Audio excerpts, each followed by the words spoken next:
పోతాం ఇప్పుడు దాంట్లో ఏంది లేదు టూరిజం అది పెడుతున్నారు. అవును. మనం టూరిజం స్పాట్కి వెళ్ళిపోయి కూర్చుంటాం ఏంటి? ఊటీలో కూర్చుంటాం మనం వెళ్ళి, అదే కదా. థాయిలాండ్ లో కూర్చుంటాం మనం వెళ్ళి. అదే కదా. స్థిరత్వం ఉండం కదా మనం అక్కడ, స్థిర నివాసం ఏర్పాటు చేసుకోం కదా. అవును అవును, వెళ్ళొచ్చేస్తాం. కన్ఫ్యూజన్ లో ఉన్నారు వీళ్ళు. అంటే మేము మేధావులు అని వాళ్ళకాళ్ళు ఫీల్ అవుతున్నారు, రియాలిటీకి దూరంగా ఉంటున్నారు. ఇది నన్ను అడిగితే ఇన్నోసెన్స్, అమాయకత్వాన్ని మేధావిత్వం కింద ఫీల్ అవుతున్నారు. వాళ్ళకి వెనకాల ఉన్నటువంటి వాళ్ళు డప్పు కొడతాం మూలంగా అది కరెక్ట్ అనుకుంటున్నారు.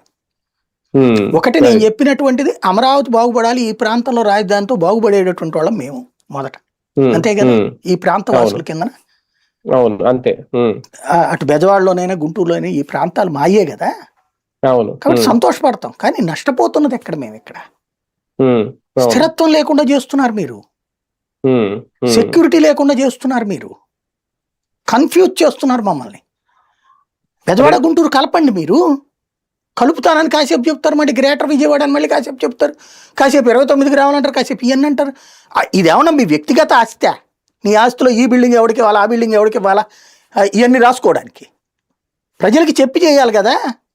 ఈ చెప్పి చేయకపోవడం వల్లే అమరావతి అన్నదాన్ని కేంద్రంగా చేసుకోవడం వల్లనే క్రిందసారి ఓడిపోయాం మనం. మళ్ళీ ఇప్పుడు అమరావతి కేంద్రకంగా చుట్టుపక్కల వాళ్ళందరికీ ఇక్కడ ఏదో పోస్తున్నట్టు, అక్కడేమో ముందుకు పోదు వెనక్కి పోదు. 2026లో ఈ అంశానికి సంబంధించి కీలక అడిగే అన్న పడబోతోందా?